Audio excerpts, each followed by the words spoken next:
얼마 전 전남 광주에서 새벽에 아파트 옹벽이 무너지는 사고가 났습니다. 자칫 큰 사고로 이어질 뻔했던 아찔한 사고였는데요. 네, 이 사고는 옹벽 부실 시공과 해빙기 집안 부실이 겹치면서 일어났습니다. 신경은 기자가 보도합니다.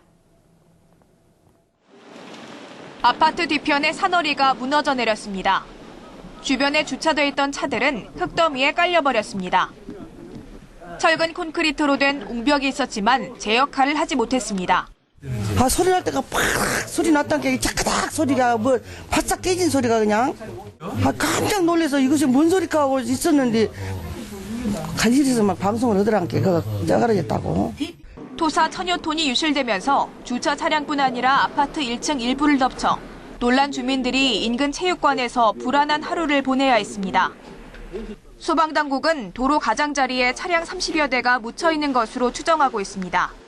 차량 30대 이상이 현재 매몰 추정된 것으로 현재 상황과 추가 조사 결과에 따라서 재산 피해는 더 늘어날 것으로 보입니다. 옹벽 붕괴 사고는 옹벽이 노후화된 데다 해빙기가 겹쳤기 때문에 발생한 것으로 추정됩니다. 겨울철 강추위에 수분을 머금은 흙이 얼어붙으면 전체 부피가 9.8%가량 늘어납니다.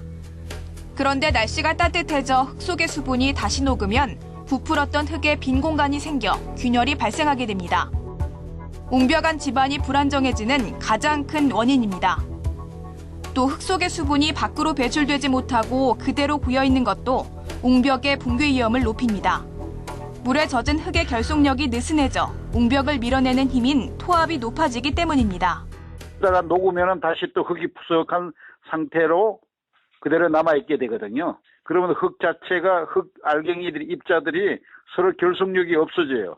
그래서 결속력이 없어지기 때문에 이것이 흙이 움직이게 됩니다. 움직이면은 이 옹벽 뒤쪽으로 자꾸 움직이게 모이게 되거든요. 그렇게 되면 토압이 점점 커지는 거죠. 구조적인 문제도 있었습니다. 건축 규정상 높이 3m 이상의 옹벽은 붕괴 예방을 위해 계단식으로 설치해야 합니다. 하지만 이번에 붕괴된 옹벽은 15m였는데도 설치 규정을 지키지 않았습니다. 사면 상태가 붕괴가 발생될 수 있게 사면이 구성이 되어 있고 옹벽 자체도 좀 불안정한 요소를 가지고 있습니다. 그래서 실은 아까도 계속 누차 얘기했지만 추가적인 붕괴는 발생될 수도 있다. 게다가 무너진 옹벽은 B급으로 주요 재해 위험 시설로도 분류되지 않은 것으로 드러났습니다. 고작 1년에 한 번씩 눈으로만 위험 여부를 판단하는 정도였습니다. 육안으로 점검을 해도 아직까지 위험직으로 안 돼 있기 때문에 저희들이 급경사지 위험직으로만 이렇게 관리를 하고 있습니다. 해빙기처럼 온도 변화가 심한 시기에는 각종 붕괴 사고가 심심치 않게 일어납니다. 옹벽 축대 같은 급경사지가 전국에 13,000여 곳에 달하는 만큼 해빙기 안전 점검과 관리가 시급해 보입니다.